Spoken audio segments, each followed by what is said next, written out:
Welcome to the official AFL Fantasy podcast with the Traders. With the Traders, I'm Roy, I coach Destroy, and I'm here with Warnie. Coach of the Warn Dogs. And Coach of Carbonator. Righto, boys. Today we're having a look at the Sydney Swans, who, wowee, you're only as good as your last game. Well. Yes. And they didn't actually They turn up really for that turn up. one. They But didn't turn up. we will ignore that because there's a lot of changes.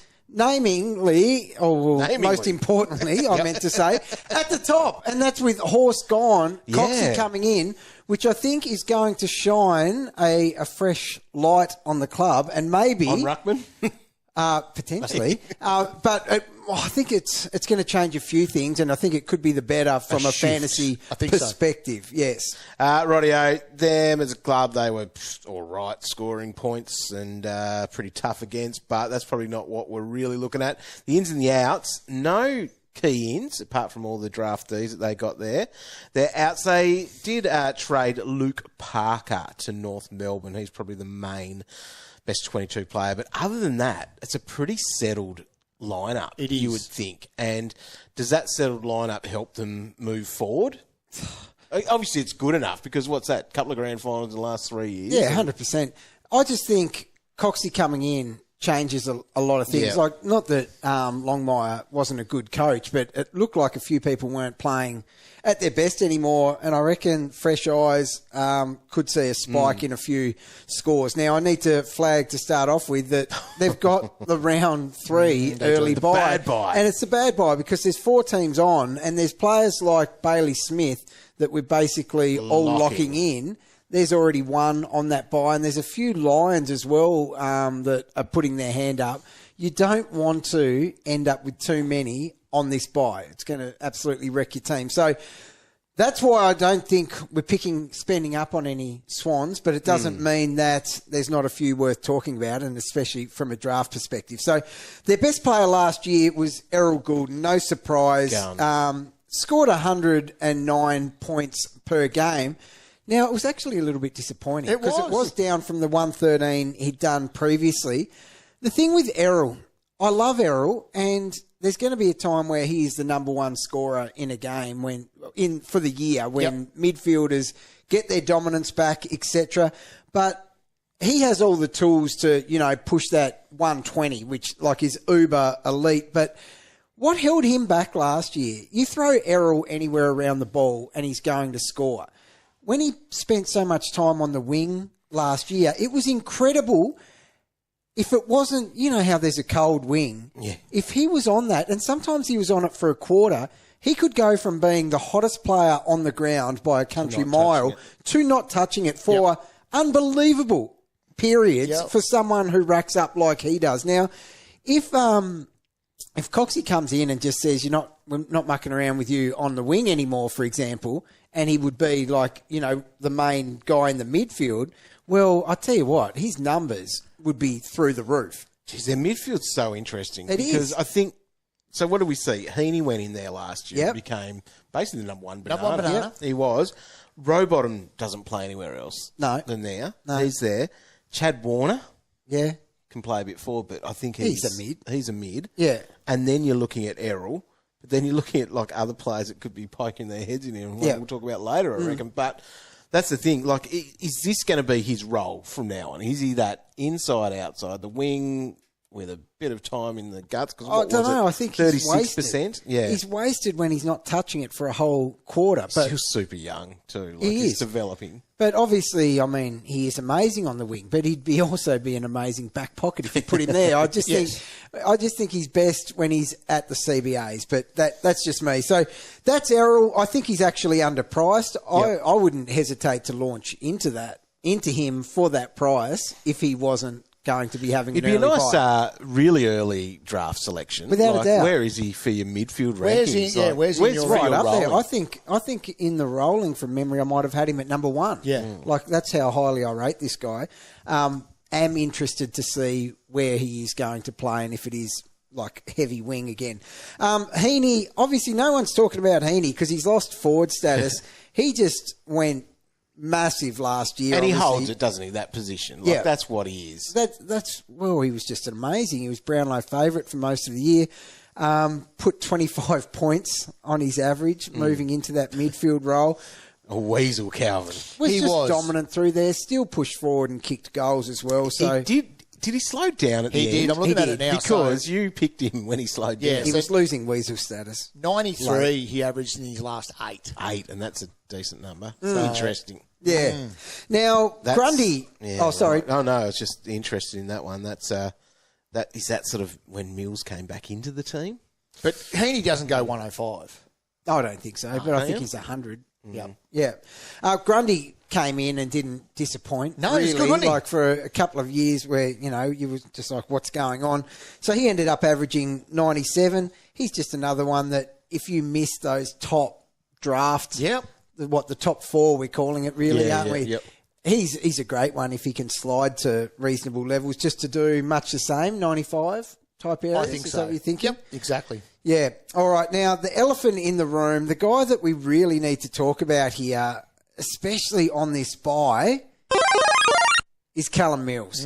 So we've said these buys, if someone is enough value, like I already mentioned, like we'll be locking Bailey Smith in from that buy. If they're enough value, we still lock them in.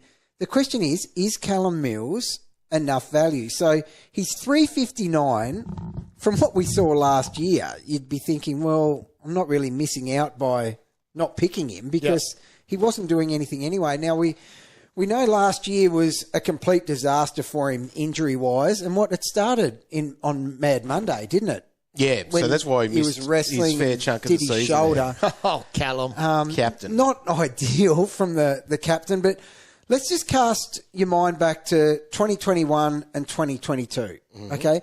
He was the midfielder on everyone's lips. He averaged 110 and 111 in those 2 years. And he was pumping out ridiculously huge scores. I'm talking 150s, 160s. That is what this guy can do at that price, and he has defender status. I find that, all of that, rolled up together on the back of a good preseason, very, very hard to say no to. 36% of teams have locked him in. Yeah, and I can understand why. So a big thing there, and it's pre-season watch as well. Like, it is. I don't know what Horse really wanted to do with him when he came back. He looked like a chicken with his head cut off out there at times. Had a couple of good games. Had some stinkers as well. What role do you see him playing in a lot of the projected best 22s? Yeah. So Marty Smith in the midfield. at AFL.com.au has him in the guts. So playing It's where he's got on to the be, ball. doesn't it? I think so. Like we always talk about half-backs, half-back being the place we want people to be. And, I have no doubt that Millsy would be great across half-back, but they obviously like the ball in Blakey's hands. He's not going to be the there attacking guy No. that you'd want him to get the good scores from. No. Because he's had some shocking scores as a defender. Yeah. Last year it was... Even like early in his career, that's what he was. And they weren't great. So he's never had that role as defender because his numbers, he's not someone that would struggle in defence if he had a good role back there. But I think at this stage, the numbers are just too good for me to say no to. So he joined last year at round 18, which probably does coincide with maybe a little bit of a Heeney drop-off. Yeah. But for his first 3 games, he played under 70%. Yeah. So he scores a 40, a 70, and a 63. He then gets bumped to an 82% and scores a 44. But the last 2 there, 91, 107, is what I think we can expect. He has a 75 in the first final against the Giants. The interesting thing here is, so looking at a bargain defender here for the Swans, when in actual fact, Matt Roberts is my favourite defender for the Swans. Yeah. And he's only 780.